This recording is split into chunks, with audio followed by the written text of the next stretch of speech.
May gusto lang sana akong ikwento sa inyo. When the last batch of our Dabra boys left for Manila, akala ko mamimiss ko sila ng sobra. But then, we just kept going. Because waiting for us was another group of young dreamers. Kids who dream of following the same path as those who came before them. And that's the beautiful thing about coaching. Every ending becomes the beginning of someone else's journey. And may isang experience na gustong-gusto ko maranasan nila. An experience that wouldn't have been possible without our history makers, and most especially, everyone who continues to support off-campus basketball. Ang unang dayo. Prepare niya kami, guys. Empake na, gawin na itong kantigil in a while. Let's go. Go. Dito tayo ito ah. Yes, sir. We're excited. Are you excited? Excited. Diversion, coach. Diversion. Diversion mga. Yung kanto, Oh. may pass.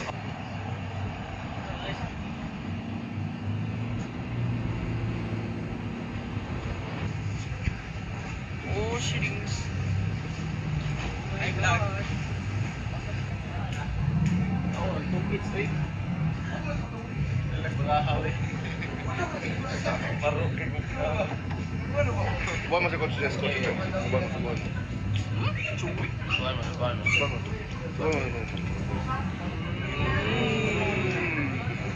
Sorry. May mga katong, may mga ang dito to kaya katong scuba, You and me ha, one bed. Coach Pe, sino katabi mo mamaya? Coach Pe sa bed. Jaynard Sino? lang katabi. May baby ko eh. Yeah. Ayaw mo, Jaynard. iba na ito si Coach Beck, magkatagdadal eh. Si, ano man, Coach Lance, mo nang always kami na, cuddle eh, mo, pang pair.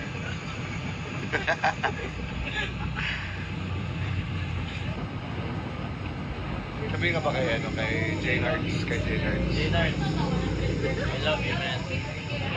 Yeah. Hug, Coach Pe, hug. Okay, done. Ang ka, Jaynard, ba? Jaynard! Natural. Si, I-hug mo daw si Coach Jess. I'm not hugging everybody.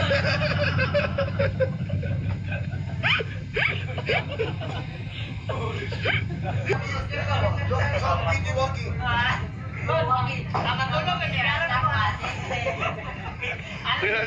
CPR.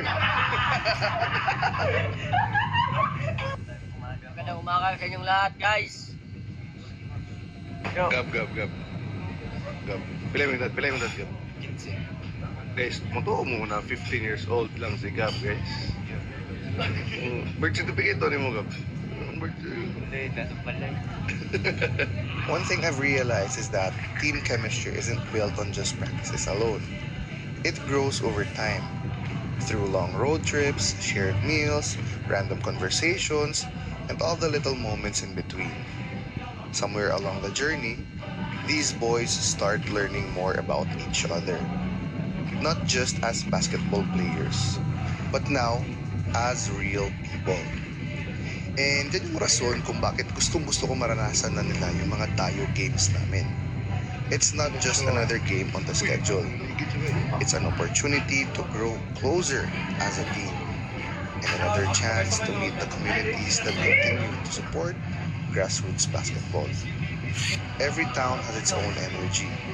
Every gym has its own story. And every trip reminds us how lucky we are to be welcomed by people who simply love the game. And that's why we'll always appreciate these moments. Because at the end of the day, basketball brings people together.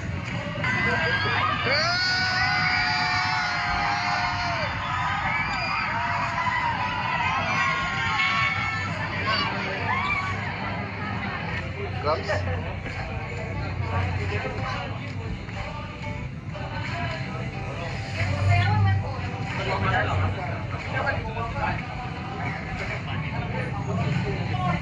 Ito, sa'yo. Sige na, 3 seconds.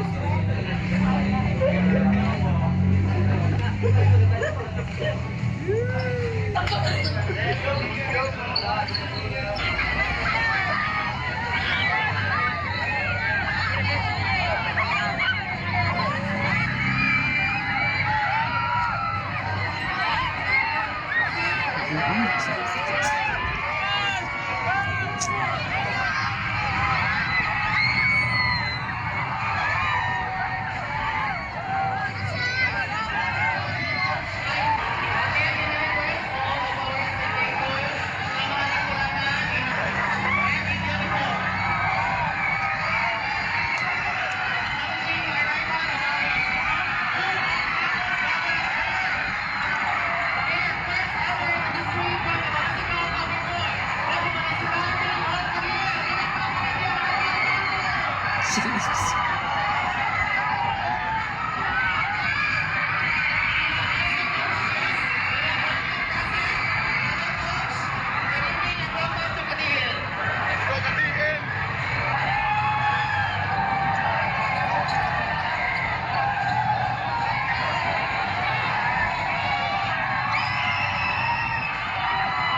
Abot sa kanato bisita, the off-campus, the new off-campus approach. He was willing to sacrifice everything to achieve it. Let's go, Katiil!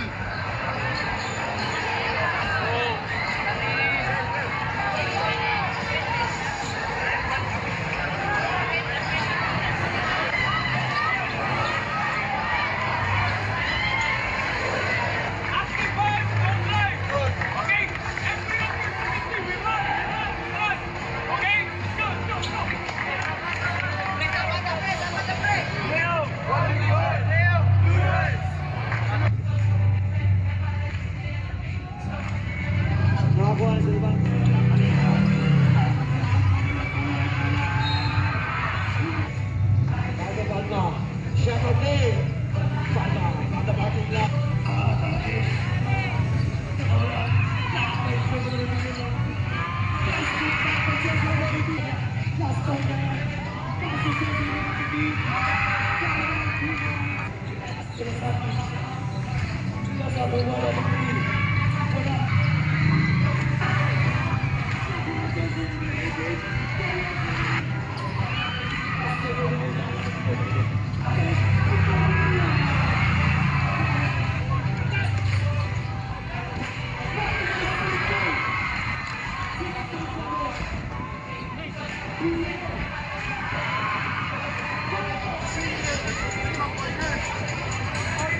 Shoutout!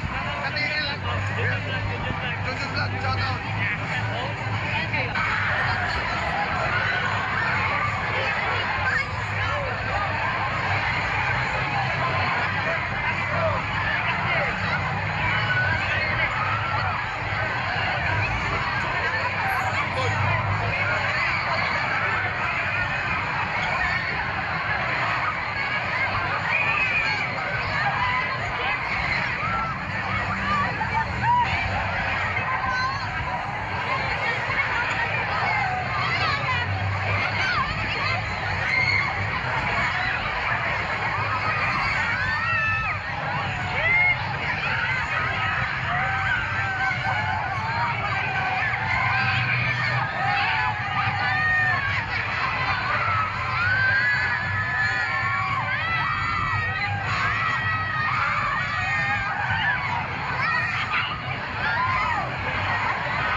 breakfast.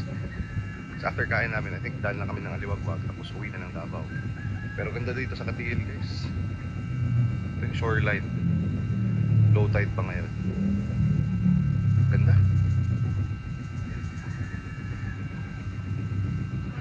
May food na.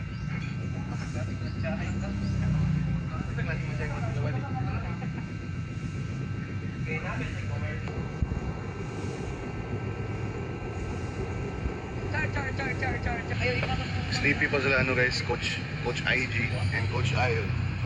Ito mo, nakapaalam si Coach Ayon guys. Nakapaalam. Kibol tayo guys. Nakapaalam. Kibol tayo guys. Pauwi na, pauwi. Pauwi na, pauwi. Doon lang kami sa Aliwagwag guys. Si Coach Pe. Ayan. Bakit? Hi vlog. Ah.